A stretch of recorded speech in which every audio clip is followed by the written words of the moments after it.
কিছু নাহি পাই তোমার করুণা সার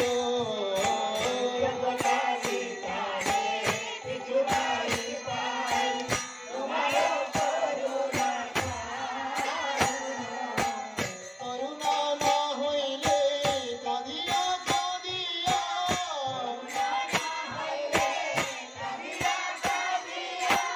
ভালো না রাখিব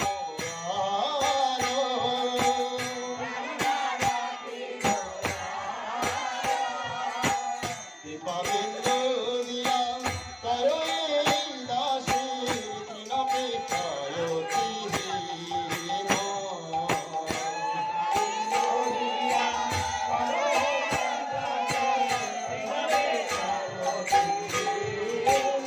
জয় গুরুদেব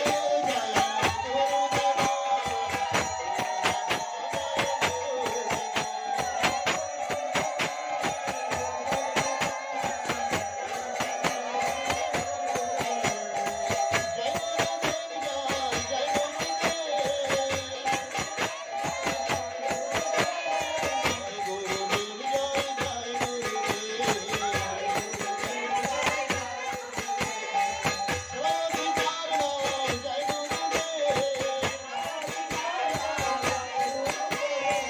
জয়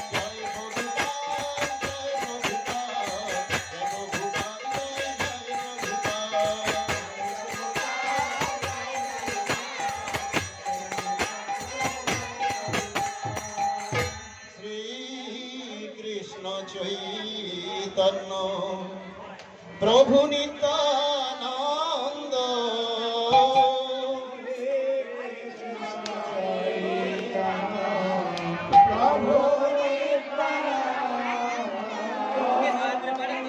শ্রীঅদ্বৈত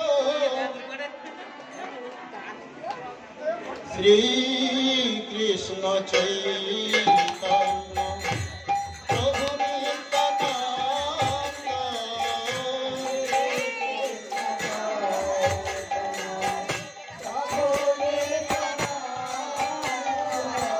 শ্রীঅদ্বৈত গদাধর শিবসেনী গৌরভক্তবৃন্দ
বেটে ধরে কি করে টেনে পারা যাবে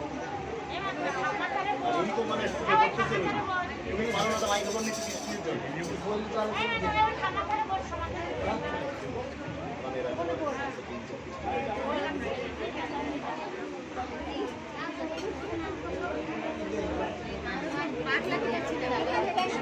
মাইক্রোফোনটা টেনে নিলাম এই দিকে আমি মানে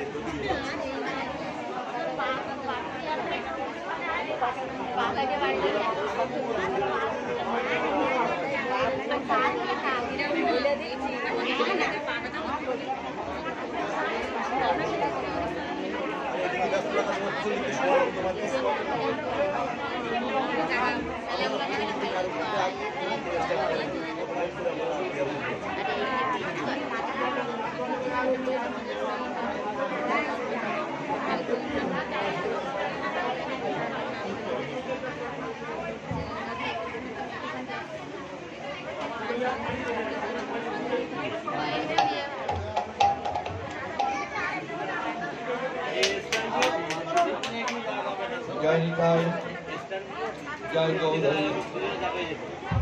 আমি আপনাদের জন্য অপেক্ষা করছি। আপনাদের কথা শেষ হলে আমি আরম্ভ করব। আপনাদের যা কিছু বলার আছে বলে নিন। আর আরম্ভ হয়ে যাওয়ার পরে আর কেউ কোনো কথা বলবেন না। যদি আপনারা বলতে চান এখনই বলে নিন, আপনাদের বলা হয়ে গেলে আমি আরম্ভ করব। ঠিক আছে? আপনারা আর কিছু বলবেন? কেউ বলবেন না? ঠিক আছে, তাহলে আমি আরম্ভ করি। বলবো?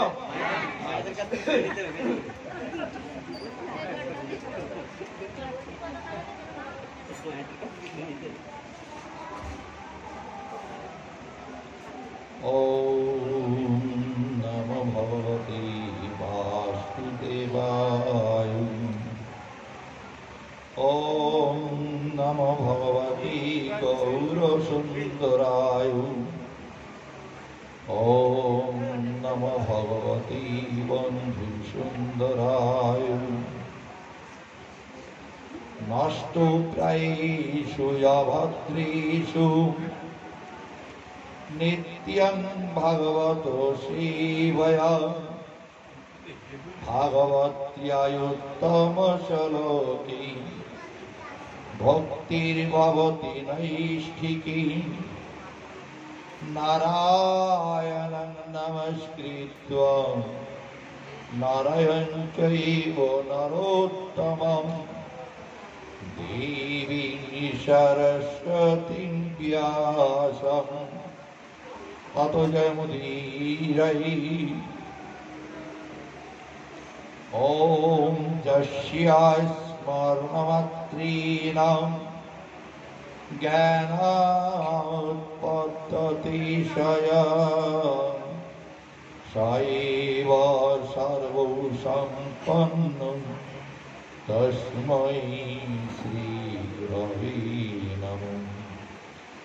ওম বন্দে ব্রহ্ম শিবয়ারাধ্যং পঞ্চতত্ত্বস্বরূপিণ শ্রীহরি পুরুষং বন্দে শ্রীজগদ্বন্ধুসুন্দরং। বন্দেऽহং পরমানন্দং মহাবতারণং পরম কৃষ্ণ গৌরজগদ্বন্ধুং। বন্দে ভক্তা জগদ্গুরুং। অবতীর্ণৌ সকারুণ্যৌ পরিচ্ছিন্নৌ সদীশ্বরৌ শ্রীকৃষ্ণ চৈতন্য নিত্যানন্দ দৌ ভ্রাতরৌ ভজে। জয়তাং সুরতৌ পঙ্গুর্মম মন্দমতির্গতি। মাতে সর্বস্য পদাম্বুজৌ রাধা মদন মোহনৌ।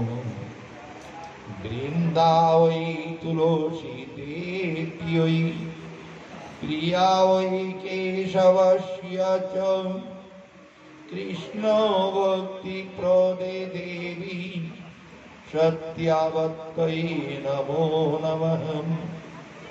जय रूप सनातन जुगल रघुनाथ श्रीजीव गोपाल भट्ट प्रभु लोकनाथ कृष्णदास नरोत्तम श्रीनिवास आचार्य श्यामानंद विश्वनाथ দ্বাদশ আচার্য। এই দ্বাদশ আচার্যের যে হয় অবদান বন্ধুর জীবাতু সেহ মধুধন প্রাণ। বাঞ্ছা কল্পতরুভ্যশ্চ কৃপা সিন্ধুভ্যৈব চ পতিতানাং পাবনেভ্যো বৈষ্ণবেভ্যো নমো নমঃ।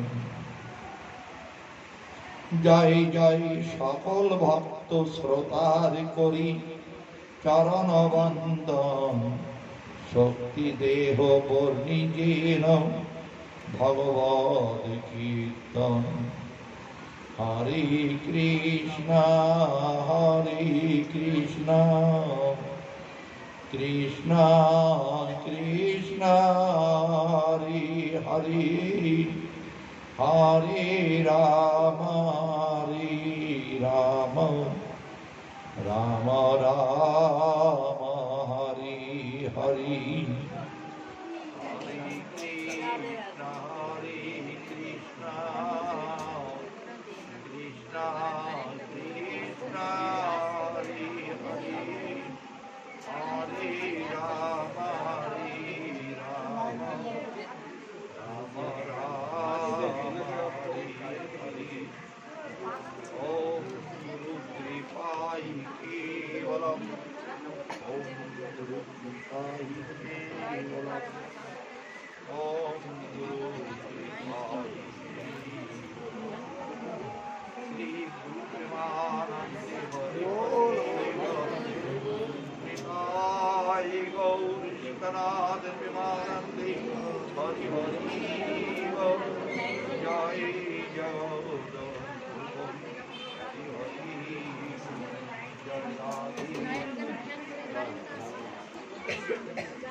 যত্র বৃন্দাবনম পুরী তত্রৈকা গোপিকা ধন্যা যত্র রাধা শিরোমণি।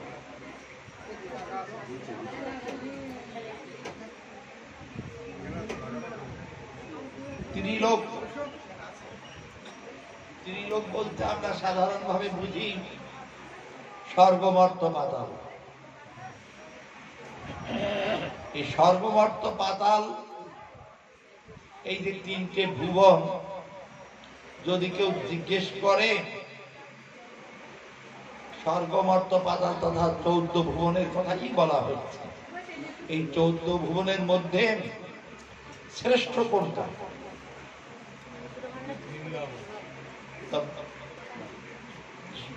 সত্যলোক, জনলোক, তমলোক, মহালোক, ভূলোক, তারপর অতল, বিতল, সুতল, তলাতল, রসাতল, পাতাল ইত্যাদি যত লোক আছে,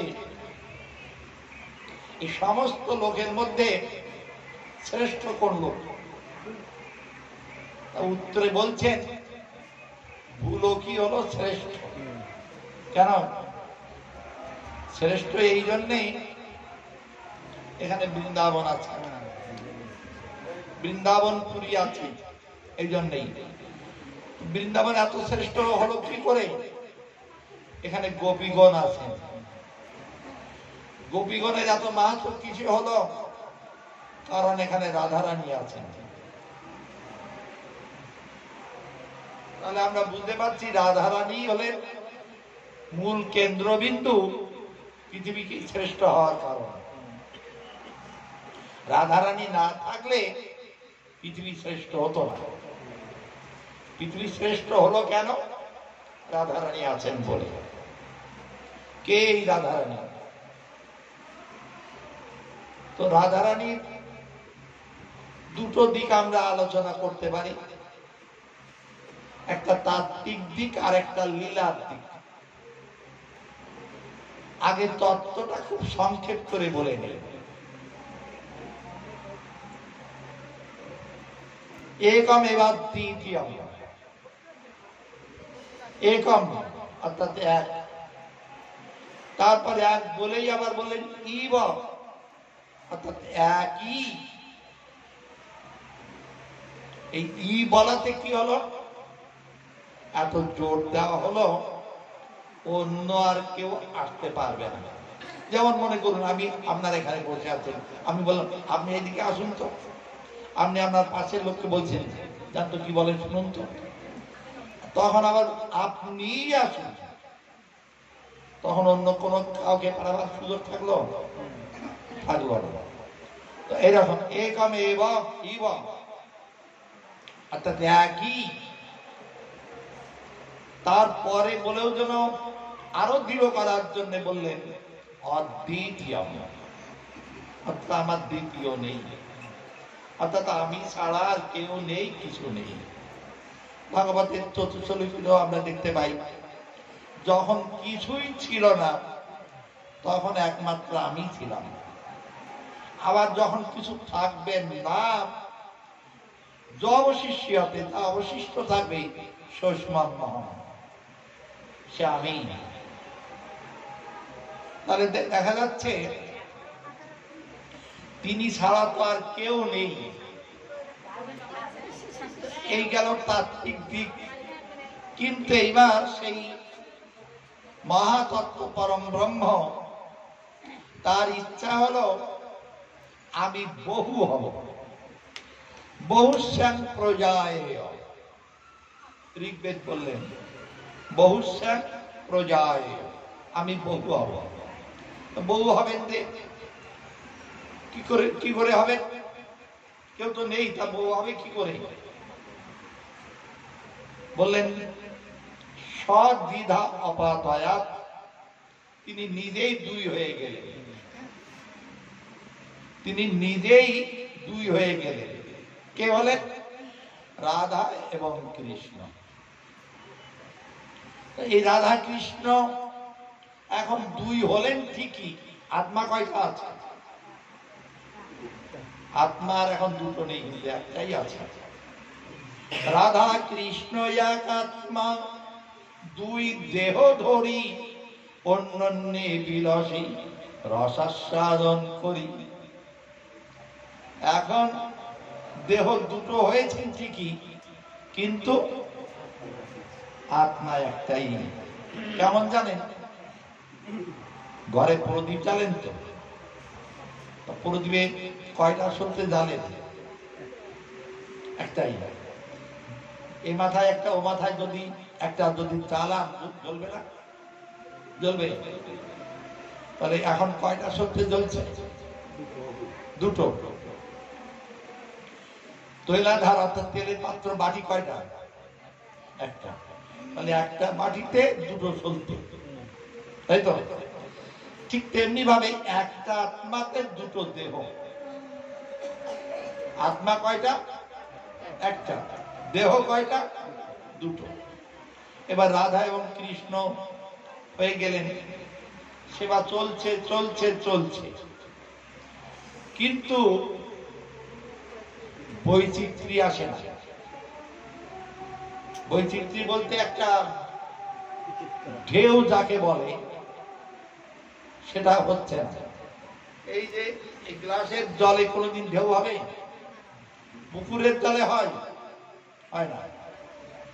নদীর জলে হয়? হয় অল্প। সমুদ্রের জলে বিশাল হয়। অর্থাৎ যেখানে যত বিশাল হবে ঢেউটা তত বড় হবে, তাই তো? এইবার রাধারানী চিন্তা করলেন এই কৃষ্ণকে আনন্দ দেব যে, আচ্ছা রাধা নামটা হলো কেন? আগে এইটাই শুনে নিয়ে, অন্য কোনো নাম তো হতে পারত। দুই হলেন ঠিকই, দুই হলেন, তা রাধা নামটা কেন দিলেন? অন্য নামও দিতে পারতেন। রাধা নামটা কেন দিলেন? তার কারণ বললেন, কৃষ্ণ বাঞ্ছা পূর্তি রূপ করে আরাধন, অতএব রাধিকা নাম বাখানে পুরাণ। রাধার কি কাজ? কৃষ্ণের ইচ্ছা পূর্ণ করা, অন্য কোনো কাজ নেই। রাধারানীকে কেউ মা বলে? বলে? কেন রাধারানীকে মা বলে না কেন? তার কারণটা বলি শুনুন। একটা নারী দুটো সত্তা, হয় সে মা, না হয় সে স্ত্রী, তাই তো? হয় সে মা, না হয় সে স্ত্রী। যখন সে স্ত্রী, তখন কি সে তার মা হতে পারে? যার কাছে সে স্ত্রী তার কাছে মা হতে পারে কি? পারে না। আবার যার কাছে সে মা তার কাছে স্ত্রী হতে পারে কি? অসম্ভব, তাই তো? দুটোই অসম্ভব। তিনি যখন স্ত্রী তখন কোনোভাবেই মা নন, আবার যখন তিনি মা কোনোভাবেই স্ত্রী নন। তিনি তো নিরন্তর কৃষ্ণ বাঞ্ছা পূর্ণ করে যাচ্ছেন, কৃষ্ণের থেকে একটা চুলও তো এদিক ওদিক যাচ্ছেন না। মাটা হবেন কার? মায়ের জন্মদাতা কি? মাকে কে জন্ম দিয়েছে বলতে পারবেন না? জিজ্ঞেস করছি আমি আপনাদের কাছে, মাকে কে জন্ম দিয়েছে? মায়ের মা জন্ম দিয়েছে কন্যা সন্তান, মা জন্ম দেয় না। মাকে কে জন্ম দিয়েছে? মায়ের বাবা তো মেয়ে জন্ম দিয়েছে, মা জন্ম দিয়েছে কি?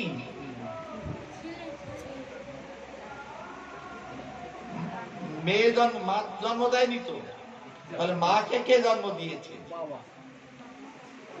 বাবা, ওই একই কথা তো হলো। সন্তান জন্ম দিয়েছে মাকে, যখনই সন্তান হলো এই মা হলো। সন্তান না হলে তাকে কেউ মা বলবে কি? তাহলে মায়ের জন্মদাতা কে? সন্তান। তার তো কোনো সন্তানই নেই, মা তাকে বলবে।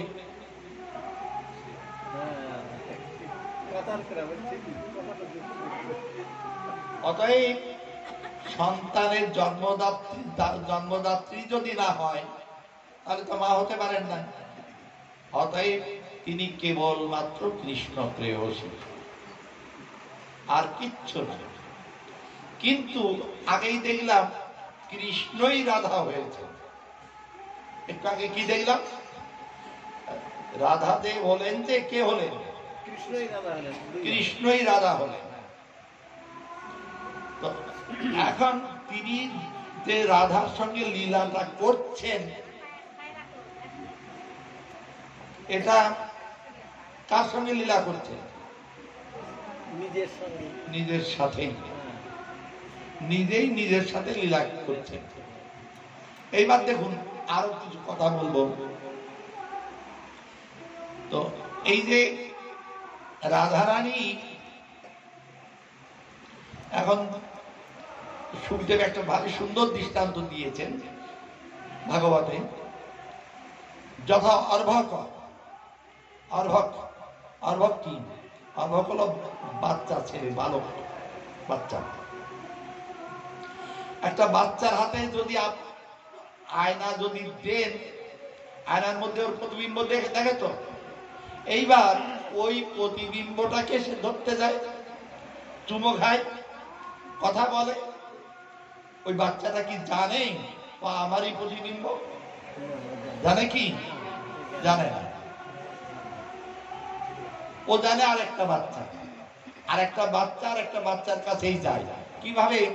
দেখুন, এখানে আপনারা এত ভক্ত আছেন, আপনার কোলে একটা বাচ্চা আছে, আপনি তো ওকে নামিয়ে দিলেন, ওই কোনায় আরেকটা বাচ্চা। ওই বাচ্চাটাকে যদি এই বাচ্চা দেখে, হামাগুড়ি দিতে দিতে ওই বাচ্চাটার কাছেই যাবে। এত লোক আছে আর কারো কাছে যাবে না।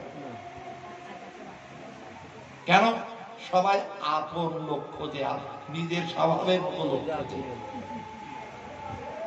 এইবার এই যে কৃষ্ণই যে রাধা হলেন, এটা কৃষ্ণ জানেন কি না?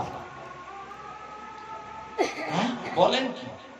কৃষ্ণ জানেন না? না, জানেন না। আমিও না জানি তাহা না জানে গোপীগণ। আমিও না জানি তাহা না জানে গোপীগণ।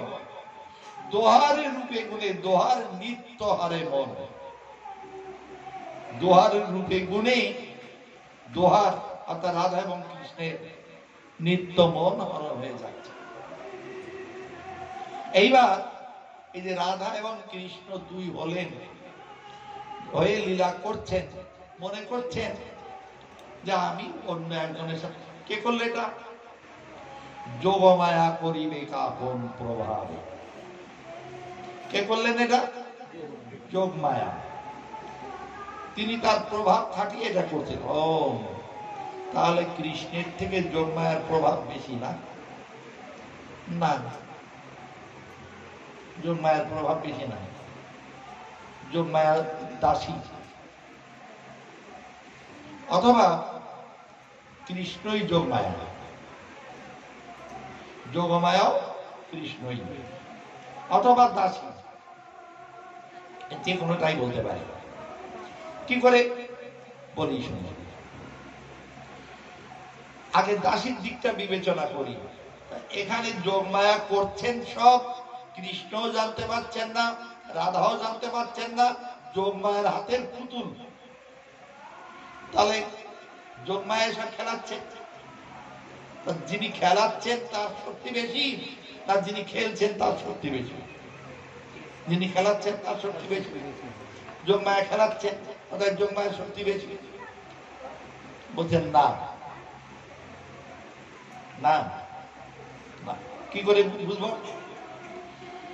মনে করুন আপনি একজন ধনী ব্যক্তি, আপনার বাড়িতে চাকর বাকর আছে, আপনি আগামীকাল ভোর 4টের সময় বের হবেন, কিন্তু 7টা 8টার আগে ঘুম থেকে উঠতে পারেন না।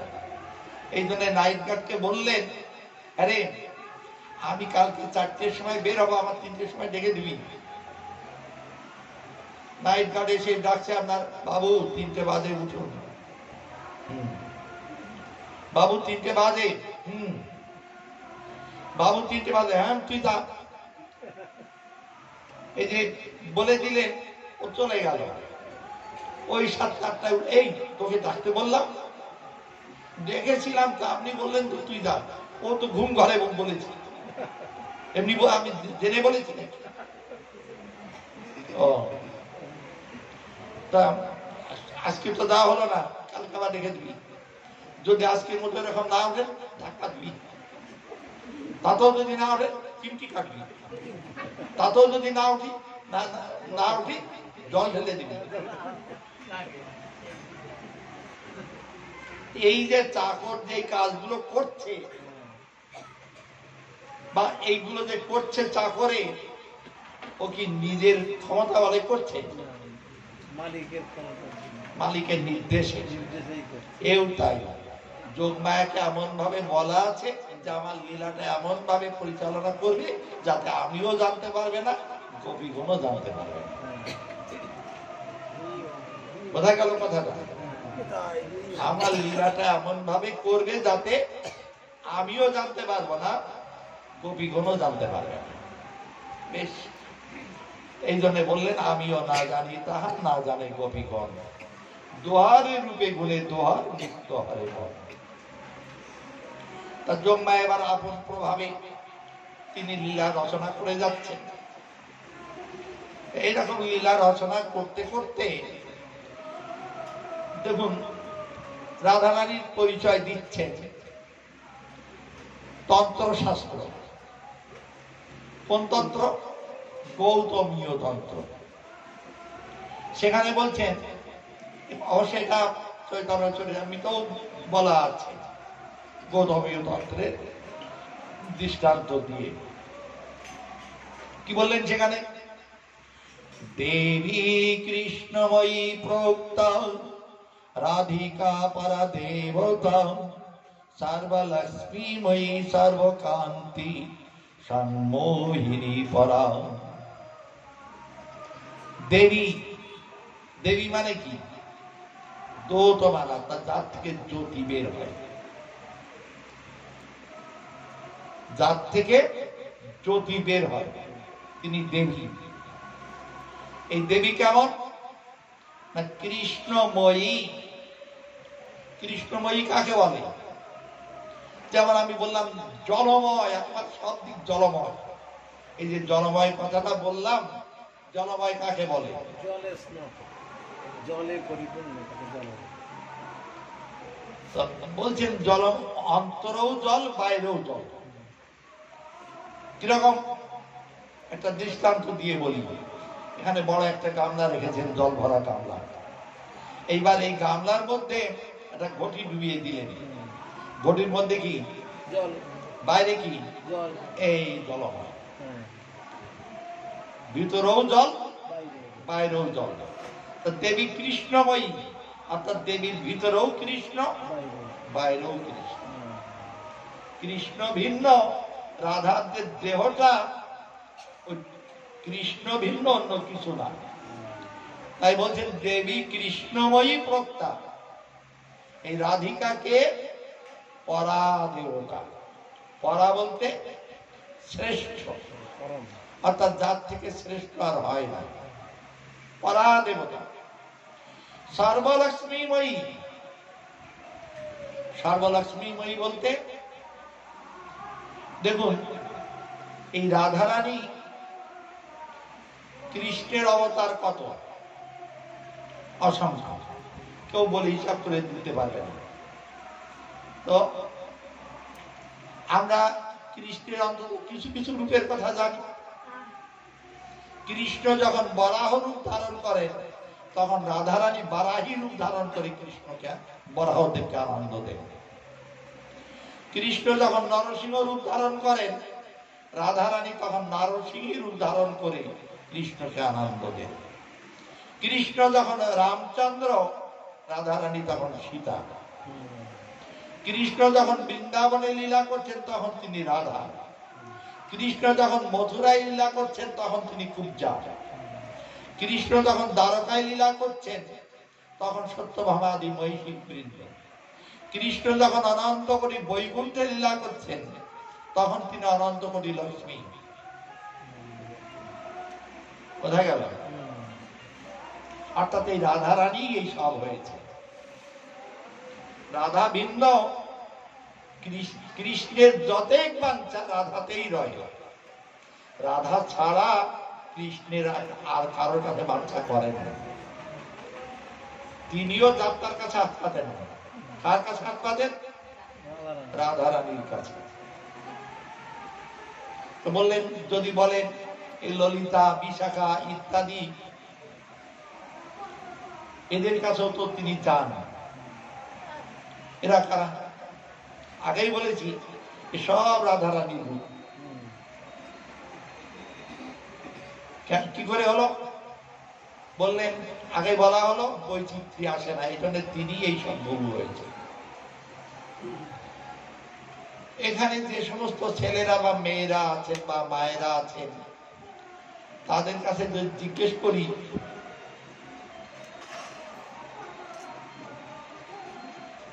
আচ্ছা আপনার স্বামী যদি বলে শোনো আমার একজন প্রেমিকা আছে, আমি 4-5 দিন তার বাড়িতে দিয়ে থাকবো, এখন আমি আসি কেমন? তাহলে আপনি কি করবেন? আপনার স্বামীর সঙ্গে কেমন আচরণ করবেন?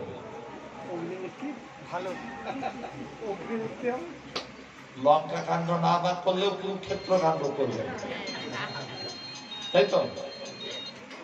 আবার ওই একই ভাবে যদি প্রেমিকাও বলে তার স্বামীকে শোনো তুমি আমার স্বামী হলে কি হবে, আমারও আর একজন আছে, আমি তার কাছে কয়েকদিন থাকবো দে, তাহলে স্বামী কি করবে? তোমার যা কিছু আছে নিয়ে দাও, বলবে না? বলবে না? বলবে? তাহলে এই যে ললিতা বিশাখা এরা এদের সঙ্গে এদের কাছে কৃষ্ণ যাচ্ছেন যে রাধারানী জানেন না, রাধারানী নিজেই পাঠাচ্ছেন এদের কাছে। কি করে? নানা ছলে কৃষ্ণে পেরেরই করায় সঙ্গ। রাধারানী কৃষ্ণ এক কুঞ্জে আছেন, বলছেন যাই তাঁবুটা অর্থাৎ পানটা কৃষ্ণকে দিয়াই। তা কৃষ্ণ একটা ঘরে আছেন আর একটা ইয়ং মেয়ে একটা ইয়ং ছেলের কাছে গেলে কি হবে রাধারানী জানেন না?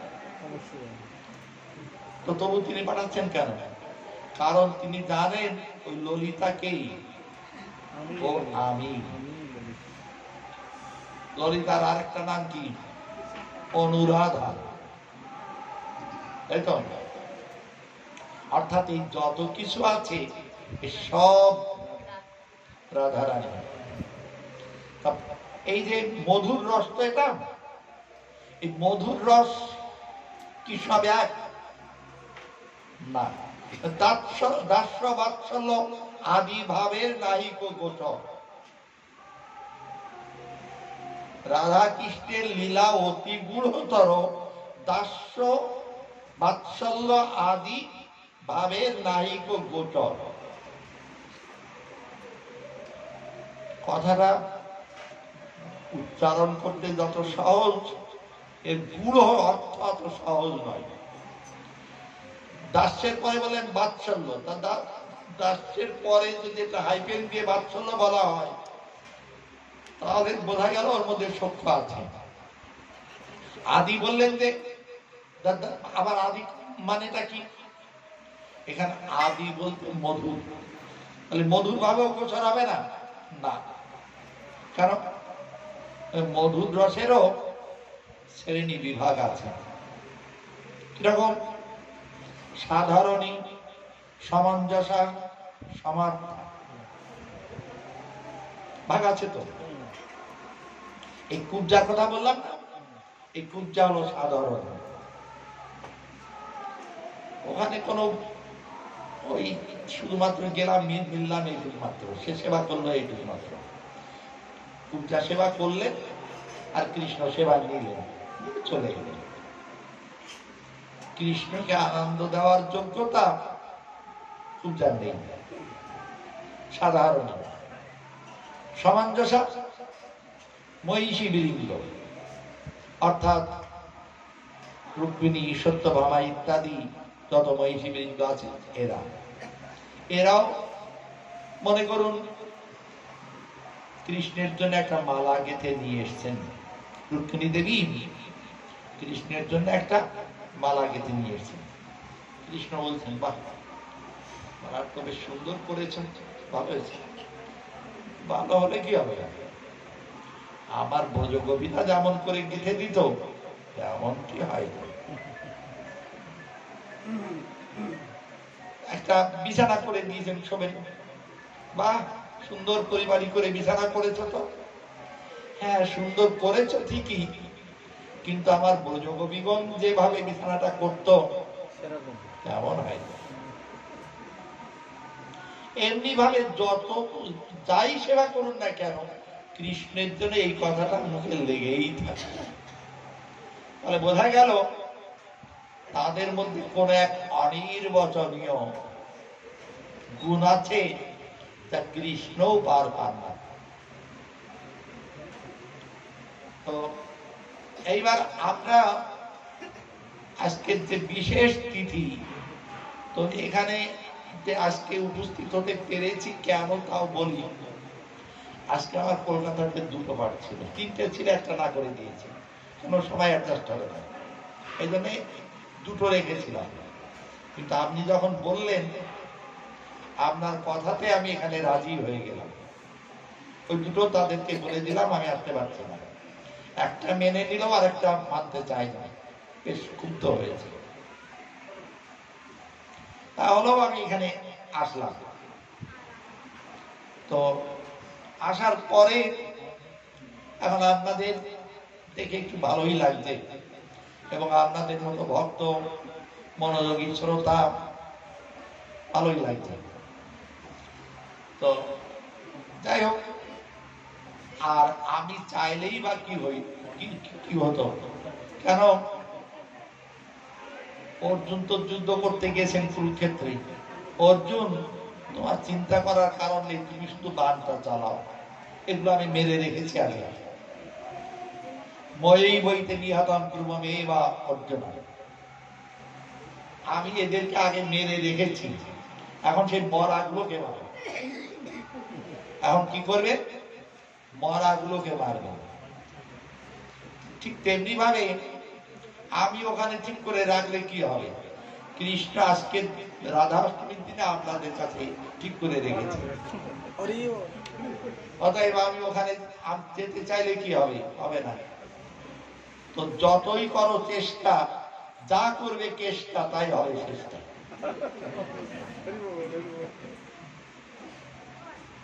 তো এখন এই যে এখানেই আমাকে প্রভু নিয়ে এলেন, আমরা তো কেবল যন্ত্রের মতো চলি, যন্ত্রের মতো চলি আমরা, সব তো তিনি করে নিচ্ছেন। যাই হোক, এখন এই যে রাধারানীর আবির্ভাবের কথা, আগেই বললাম রাধারানী এখানে আবির্ভাব হলেন, কিন্তু রাধারানীর বাস তো এখানে নয়। রাধারানীর নিজের ধাম কোথায়? কৃষ্ণের ধামই রাধার ধাম। কৃষ্ণের ধাম কোথায়? কৃষ্ণের ছেলে বলে দিয়েছেন। কৃষ্ণের ছেলেকে, প্রথম ছেলে ব্রহ্মাজি, তাই তো? যদি বলেন ব্রহ্মা তো নারায়ণের ছেলে, নারায়ণ আর কৃষ্ণ আলাদা নাকি? কৃষ্ণই নারায়ণ, নারায়ণই কৃষ্ণ। তফাৎটা কি?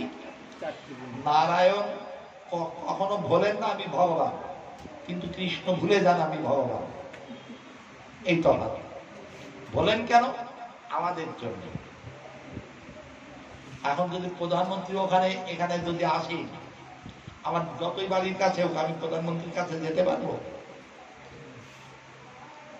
তার যত গার্ড আমার ঢুকতেই দেবে না, তাই না? কিন্তু একটা রাখাল ছেলে যদি আসে, তার কাছে যেতে পারবো হামেশাই। এই জন্যেই কৃষ্ণ ভুলে যান আমি ভগবান। কেন? আমাদের কাছে নেওয়ার জন্য, আমাদেরকে কাছে টানার জন্যই তিনি ভুলে যান আমি ভগবান। বলছেন দেখ না, আমি কিন্তু গোয়ালার ছেলে, গোয়ালার ছেলেকে রাখাল ছেলে কি কেউ ভয় পায়? এই দেখ আমি তোদের কাছে এসেছি। অতএব তিনি গোলকে যতই ভগবান থাকুন, এখানে ভগবান, বৃন্দাবনে তো নয়ই। কি বলে সখারা পর্যন্ত, তুমি কোন বড় লোক, তুমি আমি সম, তাই তো? এই জন্য এরা কি করে? কাঁধে ওঠে, কাঁধে উঠায়। তো যখন কাঁধে ওঠে কৃষ্ণের মুখে তাদের চরণ লাগে না? লাগে তো? তাতে কি মনে কৃষ্ণের মুখে চরণ দিয়েছি, আমার কি গতি হবে, কি পাপ হলো, এরকম ভাবে কি? ভাবে না। কেন? হ্যাঁ, তুমি আমি সম। বাচ্চালে অতিহীন জ্ঞানে করেন লালন পালন। কাদার মধ্যে খেলে বেড়াচ্ছেন, ধরারও লোক নেই, তারপর অন্যায় করলে আবার কান ধরে টান দিচ্ছেন, গাল বেঁধে রাখছেন, কত কি করছেন। আর মধুর রসের তো কোনো সীমাই নেই।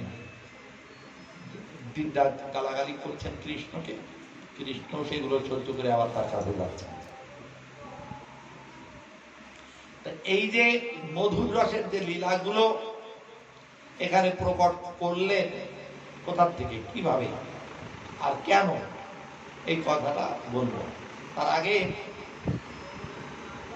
আপনার টাইমকে একটু বলবেন, আমার কাছে তো ঘড়ি নেই, টাইমটা একটু বলবেন।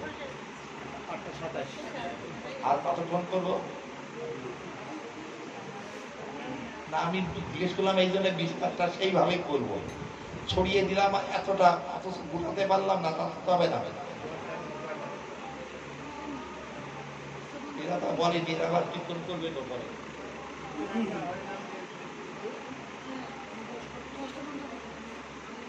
এখন কত? 8:30।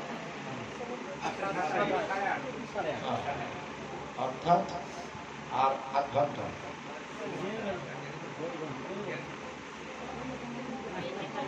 আমার মোট 1 ঘন্টা 15 মিনিট বলে গেল।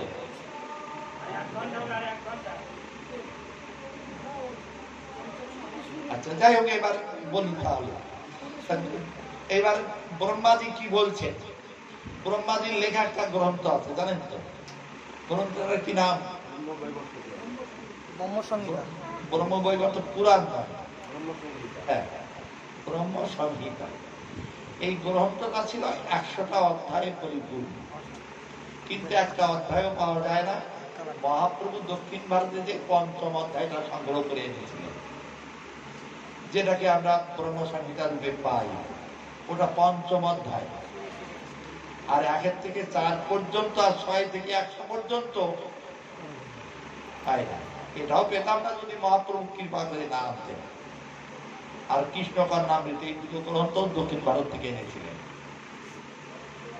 তো যাই হোক, এর মধ্যে বলছেন গোলক নাম্মি নিজ ধাম্মি তলে ততস্য দেবী মহেশ হরিধামসু তেষু তেষু তিতি প্রভাব নিচয় বিতাশ্চ চেনম গোবিন্দম আদিপুরুষম তমহং ভজামি। গোবিন্দম আদিপুরুষম তমহং ভজামি। গোবিন্দ আদিপুরুষ, তাকেই ভজনা করি। ধাম কোথায়? আচ্ছা, তার আগে আরেকটা কথা বলে নি, দুটো কথা বলবো। ধাম কাকে বলে? এই যে ধাম কথাটা আমরা বলি তো, বৃন্দাবন ধাম, নবদ্বীপ ধাম, কথাগুলো বলি তো, কাকে বলে ধাম?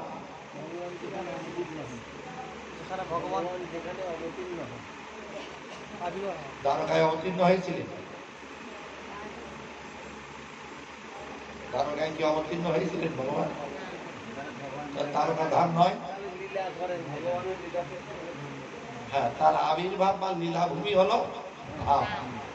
আর পাটবাড়ি কাকে বলে? হ্যাঁ, পাটবাড়ি। পাটবাড়ির নাম শোনেননি? কাকে বলে পাটবাড়ি? যেখানে ভগবানের ভক্তেরা তার লীলা সহায়তা করার জন্য জন্ম নেন বা ভজন সাধন জপ ধ্যান ইত্যাদি করেন, সেই স্থান ধীরে ধীরে মন্দির গড়ে ওঠে, তাকেই বলে পাটবাড়ি। বোঝা গেল? একটা বলা হলো। এখানে এটা কি রেখেছে? বৃন্দাদিকে কেন? বৃন্দাদিকে এখানে রাখতে গেলেন কেন? জানি না, বলি জানি। বলবেন তো কিছু একটা, এই জন্য রেখেছি। কৃষ্ণের আর কোথাও দেখা যায় না, পিলারের মধ্যেও দেখা গেল, আর তুলসী কানন ছাড়া দেখা যাবে না। পিলারের মধ্যে দেখা যায়নি, তাহলে ভক্ত যেখানেই থাকবে সেখানেই দেখা যাবে, ঠিক কিনা? তাহলে তুলসী গাছ রাখার দরকারটা কি? বলি সেইগুলো তো ললিতা বিশাখা ভক্তি দেবী নয়, এরা কি আসরিক দেবী? তো এইবার দেখুন, কেন্দ্রে বা রাজ্যে আপনি যদি মন্ত্রী হতে চান তাহলে কি করতে হবে? যে কোনো একটা স্বীকৃত দলের আপনার সদস্য হতে হবে, তাই তো? এবং সেই দলটাকেও জিততে হবে, তাই তো? তারপর আপনাকেও নির্বাচিত হতে হবে, তবে মন্ত্রী হতে পারবে, ঠিক তো? ঠিক তেমনি ভাবে আমরা জীব, আমরা আমাদের স্বরূপটা কি? আমরা হলাম দাস, জীব নিত্য কৃষ্ণ দাস, তাই তো? আমরা হলাম দাস। দাসের কাজ কি? তার সেবা করা। এই সেবাটা চারটে ভাগে ভাগ করে দিলেন: দাস্য, সখ্য, বাৎসল্য এবং মধুর। এই চারটে ভাগে ভাগ করলেন। এইবার মধুর ভাবে আমি ভজন করতে চাই, তাহলে আমার মধুর ভাবে কারোর আনুগত্য নিতে হবে। মধুর ভাবে আনুগত্য নেব যে এখানে কয়টা দল আছে? এইবার মধুর ভাবে আনুগত্য নেব যে এখানে কয়টা দল আছে এটা আমার জানতে হবে। কয়টা দল আছে? না, মধুর ভাবের কথা বলেছি। মধুর ভাবে কয়টা দল আছে? মধুর ভাবের মধ্যে কয়টা দল আছে? কি কি? না, ওটা নয়, ওটা তো রসের আস্বাদন। তো এই মধুর ভাবে বৃন্দাবনে তিনটে রস আছে, তিনটে দল আছে। সেই তিনটে দলের মালিক কে কে? কার দল? না, এদের কোনো দল নেই। তো একটা হলো ললিতার, একটা বিশাখার, আর একটা বৃন্দার। কার কার আছে? একটা ললিতার, একটা বিশাখার, আর একটা বৃন্দার। তা আমরা ললিতার অনুগতা নই কেন? বিশাখার নয় কেন? বৃন্দার কেন? তার কারণটা বলছেন এবার। বলছেন ললিতা ইনি রাধাগত প্রাণ, এর চেষ্টা সবসময় কি করে কৃষ্ণকে এনে রাধার চরণে ফেলা যায়, আর কৃষ্ণ দেহি পদপল্লব মুদ্রা করে রাধার চরণে পড়ে থাকবে। এই হলো এর সব চেষ্টা। বোঝা গেল? তাহলে তিনি রাধাগত প্রাণ, ইনি কি চান? কৃষ্ণকে রাধার চরণে ফেলতে, এবং অনেকবার ফেলেছেন, তাই তো? আবার বিশাখা ঠিক তার বিপরীত। কৃষ্ণ কেন রাধার চরণে পড়বে? রাধাই কৃষ্ণের চরণে পড়বে। হ্যাঁ, এইটা হলো বিশাখার দলের নীতি।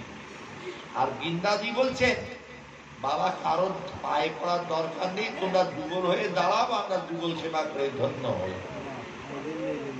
এই হলো বৃন্দার থিওরি। তার গুরুদেব আমাদের কি ভজন দিলেন? গুরুদেবের বন্দনায় আছে, যুগল শ্রী বৃন্দাবন যুগল ভজন ধন তাহে করল উপদেশ। তাই তো?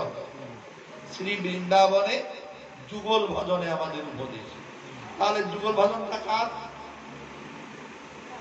যুগল ভজনটা কার? বৃন্দাজি।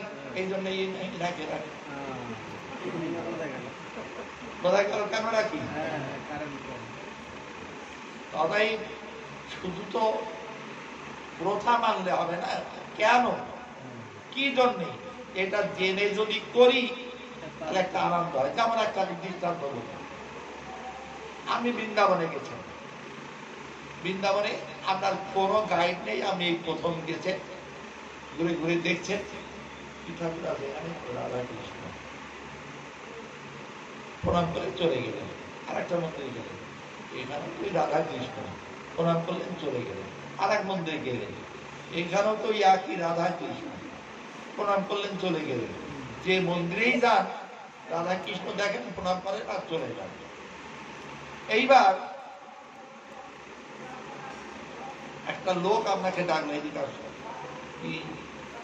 এই যে রাধা কৃষ্ণ দেখতে পাচ্ছ যে, এর নাম জানো? না। ইনি হলেন রাধা মদন মোহন।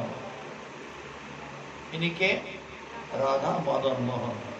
এই বিগ্রহ কে সেবা করতেন জানো? কে? সনাতন গোস্বামী প্রভুপাদ। কিভাবে সনাতন গোস্বামী প্রভুপাদ পেলেন জানো? এই বিগ্রহ তৈরি হওয়ার পরে পূজা সেবা করতেন। পরম্পরায় এটা কোনো মারোয়ারির কাছে চলে যায়। সে মারোয়ারি তাকে এমন ভাবে ভালোবাসতেন, তার ছেলেদের সঙ্গে একই লাইনে মদন মোহন খেতেন। তারপর সনাতন গোস্বামী প্রভুপাদ দেখেই চিনতে পারলেন, আরে এটা আমাদের প্রভু। এইবার তিনি তার প্রসাদটা নিলেন এবং তারপরে তিনি ওই মারোয়ারিকে তিনি স্বপ্নে বলে দেন, তোর কাছে যে সাধুটা আছে ওই সাধুকে আমার মুক্তি দিয়ে দিবি, তুই অনেক সেবা করেছিস, তোমার ওকে দিই। সেই বিগ্রহ এই তাই নাকি? এইবার দেখলেন, আগে দেখে যে চলে যাচ্ছিলেন আর এখন যে দেখলেন, এই দুটো দেখা কি এক? কেন একই তো ঠাকুর দেখলেন। এইবার আপনি বিগলিত হয়ে গেছেন। এইটা যখনই জানলেন, জেনে বারবার বাধা দিচ্ছেন, ঠাকুর সেই তুমি, সেই সনাতন গোস্বামী প্রভুপাদের সেবিত। আহারে কি ভাগ্য আসছে আমার, সেই ঠাকুর আজ দর্শন পেলাম। এতে মনে আসবে কিনা? তখন মনটা বিগলিত হবে কিনা?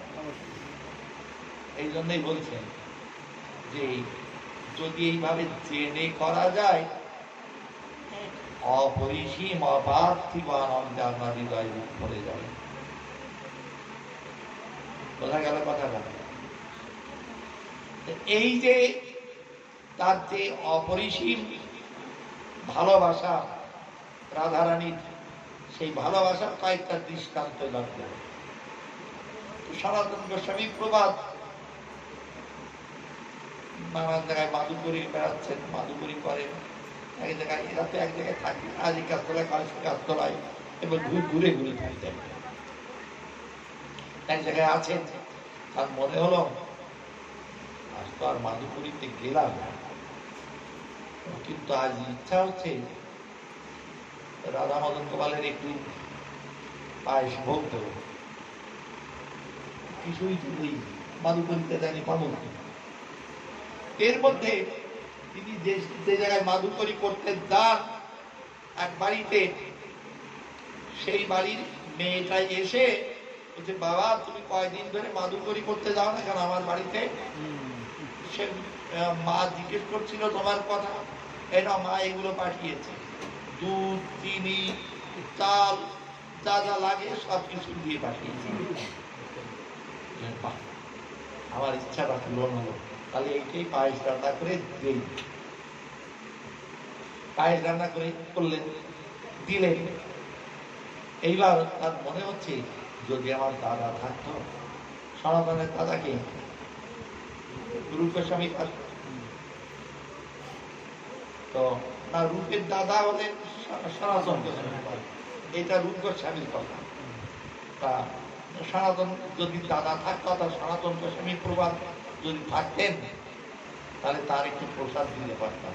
বলতে না বলতে সনাতন গোস্বামী বাজে শিখেছে।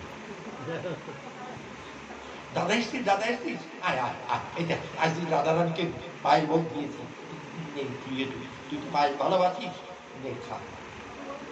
উনি মুখে দিয়েই চলতে, এই তুই কোথায় পেয়েছিস চাল, তিনি কোথায় পেয়েছিস? আমি যেখানে মাদুকরি করতে যাই সেখানে ওই মেয়েটা এসে দিয়ে গেছে। কখনো না। তাহলে তুই এত বাজে, তুই রাধারানীকে সেবা করবি না রাধারানী তোর সেবা করবি?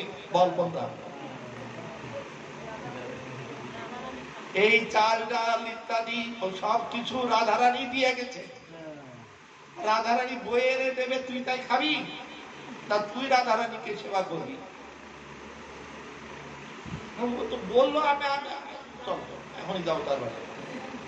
চলে গেলে বলছেন ভাই, হ্যাঁ বাবা তোমার মেয়ে কোথায়? আমার মেয়ের তো 3 মাস হলো বিয়ে হয়ে গেছে, শ্বশুর বাড়িতে আছে, 3 মাসের মধ্যে আসেনি এখানে। কি বলে শোন, কি বলছেন? তুই কি করে? মুখে দিয়েই বুঝেছি। রাধারানীর প্রদত্ত জিনিস আর সাধারণের প্রদত্ত জিনিস এর মধ্যে তারতম্য হয় না? সেই জিনিস এটা এখনো সেখানে পায়ে যায়। আপনি যদি ওখানটায় যান এই 84 কোষ পরিক্রমায়, ওখানে গেলেই আপনার হাতে একটু চামচ করে পায়ে দেবে। সেই ধারাটা এখনো চালু আছে। আচ্ছা, আর একটা কথা বলি, বৃন্দাবনে কিসের উৎপাত আছে? বিখ্যাত উৎপাত হনুমান নেই, বাদরই আছে। তো এইবার বিবেকানন্দ ঘুরতে ঘুরতে বৃন্দাবন গেছে। ওনার ইচ্ছা করে রাধাকুণ্ডের সামনে স্নান করবে, কাপড় চাপড় কিছু নেই, ও ভিড়টা পরে শ্যামকুণ্ডে স্নান করে রাধাকুণ্ডে স্নান করলেন, করে উঠে দেখেন তার কাপড় নেই।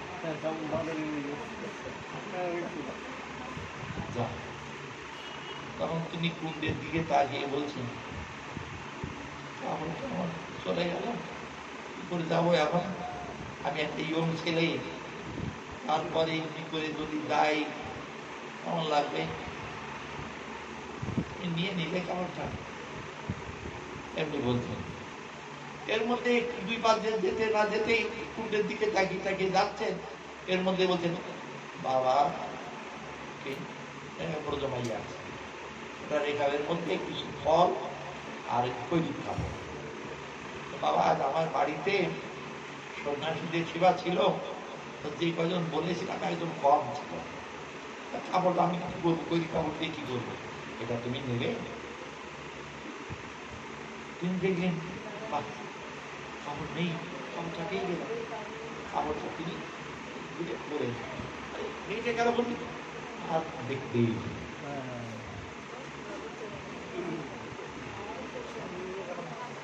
এই যে কাপড়টাকে দিয়ে গেল,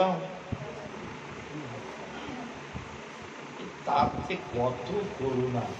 আচ্ছা, এই যে সুরমা কুঞ্জ চেনেন, বৃন্দাবনের সুরমা কুঞ্জ বলে মৃদুবনের কাছে, যেখানটায় কৃষ্ণ দাস কৈলাস গোস্বামীজির শ্রীমূর্তি আছে, যেখানে উনি চৈতন্য চৈতন্য লিখেছিলেন। 2 জায়গার কথা আছে, একটা রাধাকুণ্ড আর একটা এই বৃন্দাবনের সুরমা কুঞ্জ। তো ওখানে আপনার মুরারি, ওনার বাড়ি হলো রাওয়ালপিন্ডি। রাওয়ালপিন্ডি হলো বর্তমান পাকিস্তানের মধ্যে। তো এইবার উনি যখন মনে করুন 10-11 বছরের বাচ্চা, তখন থেকে বলছেন আরে মুরারি তুই আমাকে সেটা কতদিন থাকবি রে, আসবি না আমার কাছে, চলে আয়। কি স্বপ্ন দেখলাম,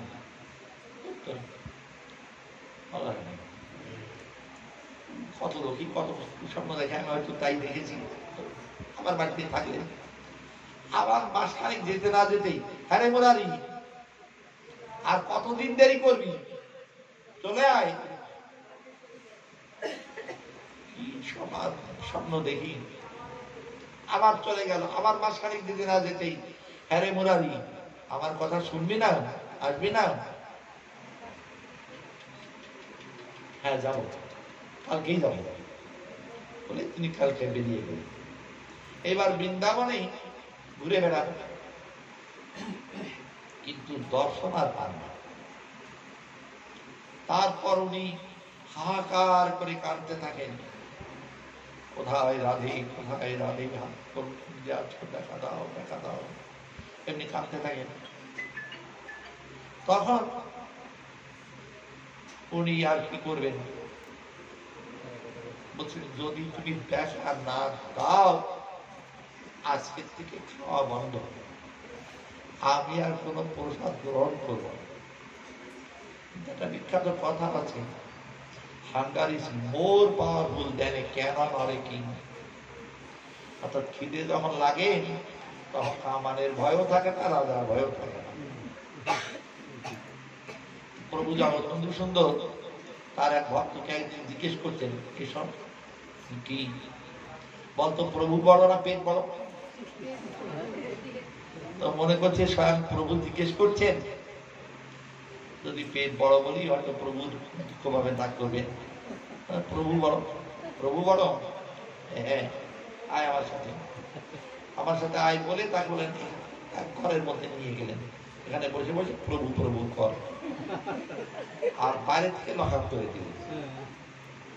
মনে করলেন আজ 10টার সময়, তা সেই দিন গেল, রাত্রি গেল, পরদিন দুপুর গড়িয়ে সন্ধে হলো। তখন প্রভু বলছেন, হ্যাঁ রে প্রভু প্রভু করছিস তো? না। কেন? প্রভুও বলতে পারছি না। কেন? খিদেতে পেট চলে যাচ্ছে, আর পাচ্ছি না। তাই বল, পেট পেট পেট বড় রে, পেট পেট পেট বড়, আর সব ছোট। দুপুরবেলা এখানে ভালো কীর্তন জমে উঠেছে, এদিকে খাওয়ারও সময় হয়ে গেছে, খিদেও লেগেছে। এর মধ্যে হ্যারি প্রসাদ দিতে আরম্ভ করেছে। তখন কীর্তনে লোক থাকবে না, প্রসাদের দিকে দৌড়াবে। তো ওই রকম, এটা কলিকাল, অন্নগত প্রাণ। ওই রকম খিদের জ্বালে আর পাচ্ছেন না মুরারি। মুরারি নয়, মুকুন্দ নাম, ওনার নাম হলো মুকুন্দ। তো মুকুন্দ তখন কি করবে, ওই রাধা কুণ্ডের জল আর মাটি ওই গুলেই খাচ্ছেন। মাটি নিয়ে জলের মধ্যে গুলে খাচ্ছেন। ওই খেলে কি আর শরীর থাকে? শরীর একবার ভেঙে গেল, চোখ বন্ধ হয়ে গেল, একদম দৃষ্টিশক্তি চলে গেল। তারপর ক্রমে ক্রমে উঠারও ক্ষমতা নেই, পড়েই আছে। তারপর রাধারানী কৃষ্ণকে বলছেন, মুকুন্দকে বাড়ির থেকে এই জন্য ডেকে নিয়ে এসছো, মারবার জন্যে। তোমরা আমি কি করবো? তুমি হলে বৃন্দাবনের অধীশ্বরী দেবী, তুমি যদি করুণা না করো আমি করি কি করে? এই তোমার করুণা হলো, এবার হবে, এখনই চলো। রাধাকুণ্ডে চলে এলে, চলে এসে রাধারানী মুকুন্দের মাথাটা নিজের নিজের পথ তুলে দিল, মাথায় হাত রাখছে। মুকুন্দ, কে? আমি তোমার আরাধ্য দেবী রাধারানী, আমাকে দেখো। কি করে দেখবো? আমার তো চোখ নেই, আমি তো অন্ধ হয়ে গেছি। ও এমনি করে হাত পাতলে, হাত পাততেই তার হাতে ওইটি তার চোখে লাগাচ্ছে। এবার দেখতে পাও? হ্যাঁ দেখতে পাচ্ছ। এবার দেখো আমাদের, দেখবে। এবার দেখার পর বলছেন, ওঠো, তো ক্ষমতা নেই, কি করে উঠবো, ক্ষীণ শক্তি হয়ে গেছে। আচ্ছা ঠিক আছে, ঠিক আছে, এই বলে কৃপা দৃষ্টি দিলেন, উঠে বসে। এবার উঠে বসে কিছুক্ষণ বাদে কথাবার্তা বলার পর এবার বলছেন, এবার তুমি বদন করো, আমরা আসি। না, আমি তোমাকে কিছুতেই ছাড়বো না, আমি যাবো তোমাদের সঙ্গে। দেখো তোমার তো এখনো কর্ম শেষ হয়নি, কি করে যাবে? পরে যেও, কাজ শেষ হোক, না না না, আমি কোনো কথা শুনবো না। আচ্ছা ঠিক আছে ঠিক আছে, তাহলে কি হবে? কি হবে শোনো, তখন কি বললেন, রাধা এবং কৃষ্ণ দুজন পাশাপাশি বসলেন। পাশাপাশি বসতেই রাধার হৃদয় থেকে এক কৃষ্ণ মূর্তি বের হলো এবং কৃষ্ণের হৃদয় থেকে এক রাধা মূর্তি বের হলো। বের হয়ে বের করে দিয়ে বলছে, এই মূর্তির সঙ্গে আমাদের সঙ্গে যেমন কথা বলছো, এদের সঙ্গে এরকম কথা বলতে পারবে।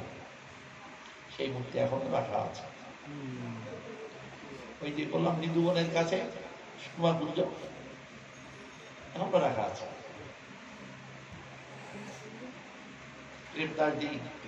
প্রেমদাস শাস্তি হলো ওখানকার মহাত্মা, সুন্দর দেখতে পাবেন। আপনার দিকে তাকিয়ে যেন হাসছে এরকম মনে হয়। শ্রীর ভিতরে এত সুন্দর, ওখানে কৃষ্ণদাসজির মূর্তি আছে এবং কৃষ্ণদাসজির নিজের হাতের লেখা অন্তর্লীলাটা এখনো ওখানে সংরক্ষিত আছে। আর আদি লীলা মধ্যলীলাটা রাধা কুণ্ডে আছে। সুন্দর দেখবেন। এইবার এই যে রাধারানী এইভাবে মুকুন্দকে কৃপা করে তার চক্ষু দান, শরীরের বল শক্তি সবকিছু দান করলেন এবং সুন্দরভাবে তারা খতম করলেন। তার কত করুণা দেখুন, রাধারানীর করুণার। আচ্ছা আরেকটা কথা বলি, এবার বলবো রঘুনাথ দাস গোস্বামীজির কথা। আপনারা জানেন রঘুনাথ দাস গোস্বামীজির বাড়ি আদি সপ্তগ্রাম, হুগলি জেলাতে। উনি তো আলিয়ে মহাপ্রভুর চরণে চলে গেলেন। দণ্ড মহোৎসবের পর গীতায়ের কৃপা লাভ করেই না লাগবে না আসলে আরো। আচ্ছা এই কি বলছিলাম যেন, লাস্টে কি বললাম? দণ্ডমাত্র পর নীলাচলে পালিয়ে গেলেন। গীতায়ের করুণা হয়েছে কিনা, এই জন্যই নীলাচল চলে গেলেন। মহাপ্রভু তাকে স্বরূপের হাতে সমর্পণ করলেন। তো বৃন্দাবন থাকতে সনাতন গোস্বামী প্রভুপাদ মহাপ্রভুর জন্য একটা গুঞ্জামালা আর 14 হাত লম্বা আর একটা গোবর্ধন শিলা পাঠিয়েছিলেন। মহাপ্রভু সেই গুঞ্জামালা যখন ভজন করতেন, ওটা গলায় পড়তেন, আর 3 বছর ধরে সেই গোবর্ধন শিলা তিনি সেবা করেছেন। মহাপ্রভু স্বয়ং 3 বছর সেবা হয়ে গেলে পরে গোবর্ধন শিলা এবং গুঞ্জামালা রঘুনাথকে দিয়ে বলছেন, তুই নেই।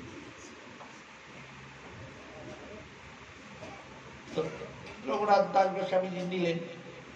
তা রঘুনাথ দাস গোস্বামীর কাছে তো কোনো টাকা পয়সা নেই, কি করে সেবা করবেন? তা ভোগ কেনার টাকাটা সর্বদামোদর দিয়ে দিলেন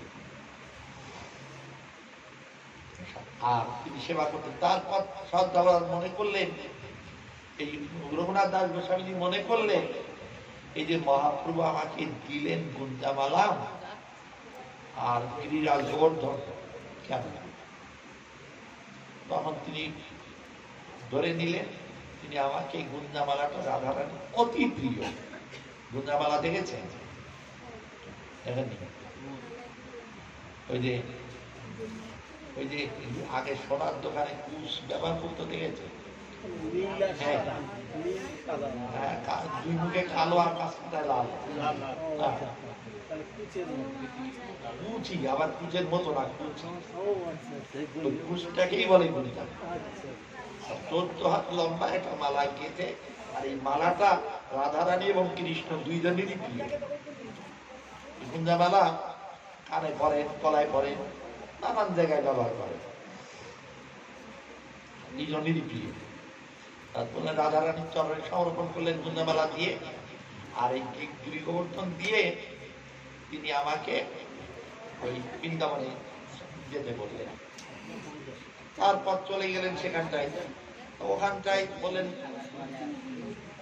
সনাতনের আনুগত্যে ভজন করতে বলেছেন মহাপ্রভু। এরা দুইজন এই রূপ সনাতনের আনুগত্যে ভজন করেন।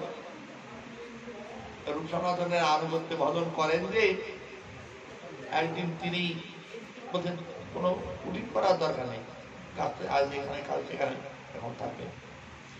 উনি রাধাকুণ্ডের কাছেই থাকতেন, বেশি ভজন করছেন। প্রখর রোদ, রাধারানী নিজে এসে পিছনে দাঁড়িয়ে রঘুনাথের মাথার পর দিয়ে এমনি কাপড় টাপ করেছে, কেন? যাতে গায়ে রোদটা না লাগে। সনাতন গোস্বামী প্রপাদ ওই সময় আবার গিরিরাজ গোবর্ধন পরিক্রমা করতে এসেছে। রাধারানী কাপড়টা, রাধারানীকে দেখেই সনাতনকে দেখেই রাধারানী অন্তর্ধান করলেন, এই রঘুনাথ ওঠ, আর তোর ভজন করতে হবে না, ওঠ। দাদা তুমি কি কি আদেশ? তোর আর বাইরে ভজন করতে হবে না, এটা কুটির কর, কুটি করে কুটির মধ্যে করবি। কেন দাদা? এতদিন তো তুমি বললে বাইরে ভজন করতে, কুটির করতে না। আজ কি হয়েছে জানিস? কিছু জানিস না তো? রাধারানী নিজে তোর মাথায় ছাতার মতো কাপড় ধরে আছে। রাধারানীকে তুই সেবা করবি না রাধারানী তোর সেবা করবি? কাকে কে সেবা করবে? আর একটা ঘটনা বলে শেষ করব। একজন বাবাজি ছোটবেলা থেকেই বৃন্দাবনে আছেন, এখন মনে করুন 70 বছর বয়স হয়ে গেছে, কোথাও যাননি কোনোদিন। তার ইচ্ছা হলো একটু তীর্থ ভ্রমণ করবেন।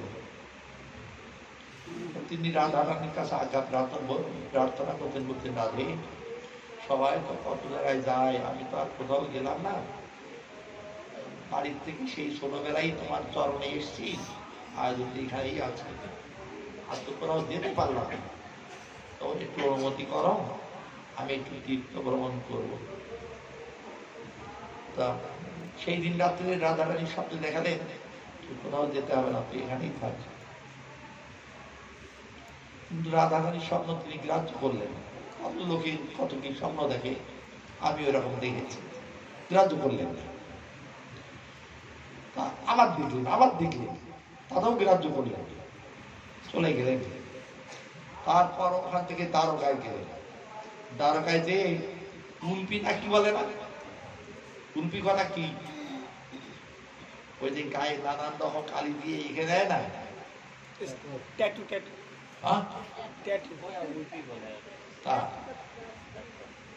ওই করে এসছেন। বৃন্দাবনে ফিরে এসছেন, রাধা দূরে দূরা, এখান থেকে দূরা, তোর মুখ দেখতে চায় না, যা যা দূরা দূরা। আমি কি অপরাধ করলাম? তুই দ্বারকায় তো গেছিস, তারপর আবার উল্পি করে এসছিস, তুই সত্য বাবার দাসী হয়েছিস, আমার সঙ্গে তোর কোনো সম্পর্ক নেই, চলে যা। কোনো করুণায় করলেনই না। শেষে বললেন রাধারানীর প্রত্যাখ্যাত জীবন আমি আর ধরে রাখবো না। তখন তিনি আত্মহত্যা করবেন ঠিক করে দিলেন, করলেন। কিন্তু সারা গায়ে আগুন দিলেও মুখটা আর পড়ে না, মাথাটা আর পড়ে না। সারা দেহ পুড়ে গেছে কিন্তু মাথাটা পুড়ছে না। ওই দেখে এক বাবাজি, আমার কিছু তুলো ঘি মাখিয়ে এনে দিতে পারো? দিয়েছে, আর উনি ছুড়ে দিলেন, তার মাথায় দিয়ে পড়লো, তারপর চলে গেল। এই যে দণ্ড দিয়ে তিনি নিজে আত্মসাৎ করে নিলেন। এই যে যদি দেখেন কোন মহাপুরুষকে দণ্ড দিয়েছেন, মহাভাগ্য বলে মনে করবেন। দণ্ডটাই হলো মহৎ কৃপা। তো যেমন সনাতন গোস্বামী প্রবাদ, তাকে দেখলেই মহাপ্রভু দৌড়ের মধ্যে চাপড়ে ধরতেন। সনাতন আমার ধরো না ছুঁয়ো না, আমি অস্পৃশ্য এরকম বলতেন, কিন্তু মহাপুরুষ শুনতেন, জোর করে মুখের মধ্যে জাপটে ধরতেন। তখন তিনি একদিন জগদানন্দকে জিজ্ঞেস করতেন, জগদানন্দ দেখো না আমার গায়ে রসা হয়েছে, চুলকাটা মাথায় ভরে গেছে, এই রক্ত পড়ে, এই অবস্থায় আমাকে মহাপ্রভু চাপতে ধরে, আর তার গায়ে পুজ রক্ত লাগেই, বলো আমার কত অপরাধ হয়ে যায়, আমি করবো, তুমি একটু বলে দিতে পারো? প্রভু তো তোমাদের বৃন্দাবনে থাকার জন্য বলেছে, ওখানে চলে যাও। তখন সনাতন গোস্বামী গুরুবান মহাপ্রভুকে বলছেন, প্রভু তোমার তো নিষেধ করলেও শোনো না, আমার এই রক্তের দেহ চাপটে ধরো, এই জন্যেই আমি কি করব বুঝতে না পেরে জগদানন্দকে জিজ্ঞেস করলাম কি করব। জগদানন্দ আমাকে বৃন্দাবনে যাওয়ার কথা বলল, আমিও তাই করব। কি কালিকার বটুয়া ওই সে গর্বী হইল, তোমাকে সে উপদেশ দিতে লাগিল, খুব খেপে গেলেন। তখন সনাতন গোস্বামী প্রভুপাদ বলছেন, জগদানন্দের সৌভাগ্য সীমা আজই সে জানিল। জগদানন্দের যে কি সৌভাগ্য আজকে বুঝলাম। তুমি খুব ভালো ইত্যাদি ইত্যাদি ভালো ভালো কথা বলে কাদের, তাদের লোকদের, আর নিজের লোক তাদের শাসন করে। তুমি যে আমাকে এত ভালো ভালো কথা বলো বাইরের লোকদের, আর জগদানন্দ তোমার ভিতরের লোক, কাছের লোক, তাই তুমি তাকে এইভাবে শাসন করলে, আমাকে তুমি নির্নিশিন্দা খাওয়ালে, আর তাকে তুমি আত্মীয়তার সুধাপান করালে। মহাপ্রভু লজ্জিত হলে, ওদের না সনাতন, ওই জন্য বলিনি, তোমার গুণেই তোমাকে বলি। এই যে দণ্ড দেওয়াটা, দণ্ড পাওয়ার যোগ্য সকলে করে। দণ্ড কারা দিতে পারে? একেবারে আপন জনরা। বাইরের লোককে কিন্তু দণ্ড দেয়, উপেক্ষা করে সরিয়ে দেয়। দণ্ড দেয় কালে? আপন জনকে। এই এমনি কত কথা বলে শেষ করা যাবে না, এই পর্যন্ত থাক। অনেকের বাড়িতে আবার অনেক দূর আছে, আর তাদের যেতে আবার অসুবিধা হয়ে যাবে। আজ এই পর্যন্তই থাক। কত বারোটা এখন?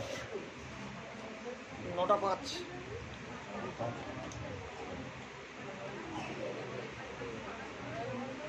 দেড় ঘন্টা তো হলো, তবু 1.5 ঘন্টা তো হয়েছে।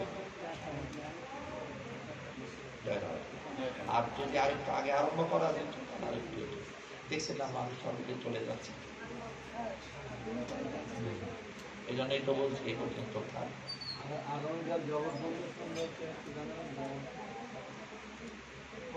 আগামীকাল আসুক, যদি রাত্রে পড়ে যায় আর কে বলবে? আমার তো আর কেউ সার্টিফিকেট লিখে দেয়নি যে আমি সকাল পর্যন্ত বাঁচবই। নিতাই গৌর সীতানাথের প্রেমানন্দে হরি হরি বল, জয় জগৎ বন্ধু বল, হরি হরি বল, জয় রাধেশ্বর।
হ্যাঁ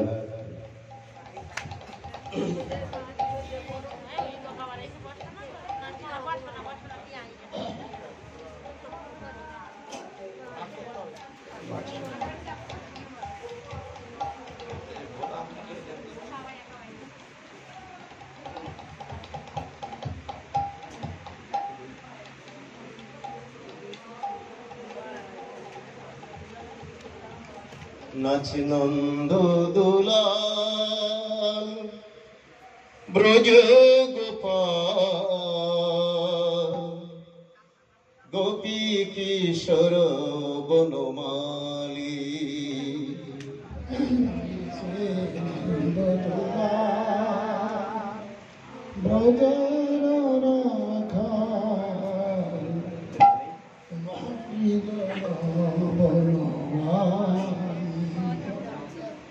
এদের কারো কাছে তারা মাইক দেয় না।